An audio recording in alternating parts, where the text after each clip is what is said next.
Hey, what's going on, you guys? It's Jewel. How's it been? How's it going? So today, I came back from the movie theaters, and I just gotta say, man, I watched the new Spider-Man movie, and it was pretty lit, man. It was pretty much one of the best movies we got as so far for Spider-Man. You know, Into the Spider-Verse was good, but Across the Spider-Verse was really amazing. I just can't wait for the third one to come out next year. But then it's got me thinking of how did this Spider movie compare to to the old one? And I'm talking about the one with Toby Maguire, because with that movie, bro, I watched it when I was a kid, and like I love that movie. That was my first Spider-Man experience, from the TV show. But like from a live action standpoint, it was pretty good. And I kind of want to say I didn't want to talk about it like the movie themselves. So the first one I want to talk about was the first movie. It was a pretty good movie to begin with for Spider-Man live action. It really was good. I kind of loved it how like they portrayed the characters of Peter Parker, the everyday nerd kid next door, to the girl of his dreams, you know, and then he get bit by a radioactive spider that gave him, the new powers of becoming a spider, of being strong, fast, got spine senses, web sling, all that, and with that, you kind of see that how him becoming Spider-Man kind of changed him. It really was good. Going from a kid who get bullied every single day to a confident superhero, a heroic one that save New York from any kind of crime or danger that you're in. And also with the villain, that movie too was Green Goblin. Now they did a real good job with Norman Osborn. That was his character was done right. I loved it. Like how you see like he was just like a chemistry businessman. You know, but like obviously he because of his I don't know, like I remember like the government was already approving his already was messing with his new project. He kind of wanted to start proving him wrong. So that when he took that green serum, that kind of like a performance enhancement steroid to shit he was trying kind of cooking up, it turned into something else. It turned to to the Green Goblin, what was a sadistic, power hungry villain, and that was done real good job. The fights between those two was amazing. I really loved it. You seen how Peter become from this, like I said, this nerdy kid to a heroic superhero, and then with Norman Osborn, you got a man who's a respectable man, a businessman who just sadly just started losing himself because of the Green Goblin. Now he become like this evil entity for this thing. How that movie ended with Peter had a last fight with Norman Osborn, and him realizing the Green Goblin was him the whole time was kind of shocking. And then Norman tried to kill him, but sadly killed himself at the end. And Peter now knows that it's Norman who killed himself, and it was the Green Goblin that was terrorizing New York. And then that was a good sell for the second movie, Spider-Man 2, when Spider-Man, not Spider-Man, Peter, when he was trying balance his life of being Peter Parker, going to college, working Daily Bugle, and trying to balance out being Spider-Man. You know what I mean? Be on top of all the crime and other shit that happened in New York, and like you really see like he struggles.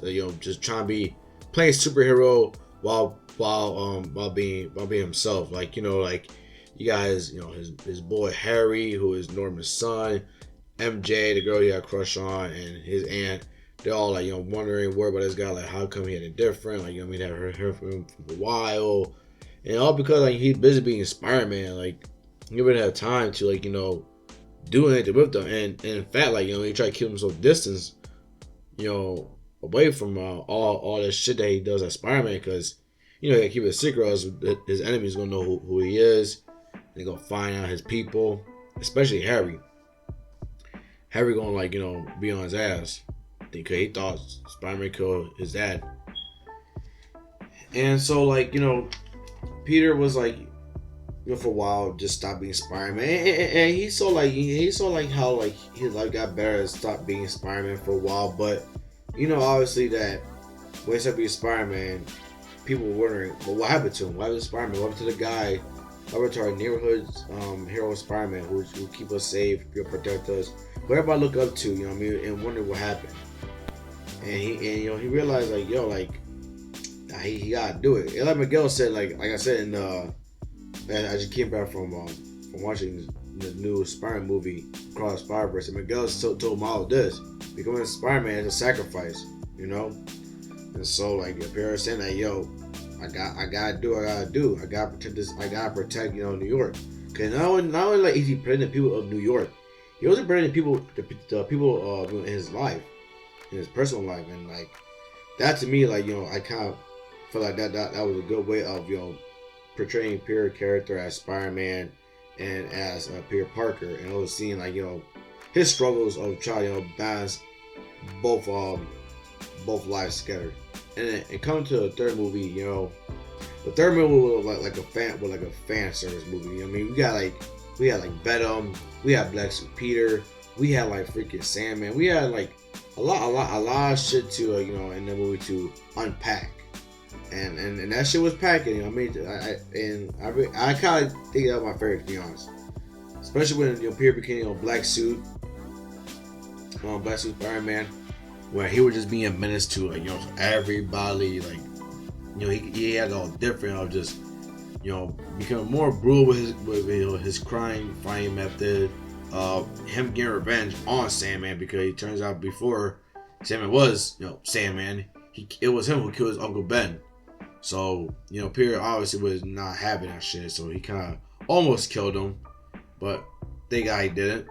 And also with Harry too, finding out that he was also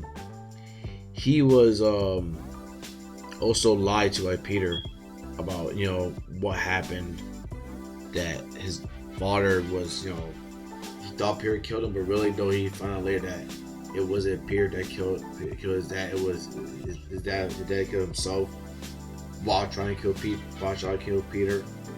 So, in that movie, like it kind of like more also just fan service, but also like revenge too. Yeah, think about it. In the third movie, Peter like he forgave Sandman for killing his father. You know what I mean? And Harry and Harry, he also.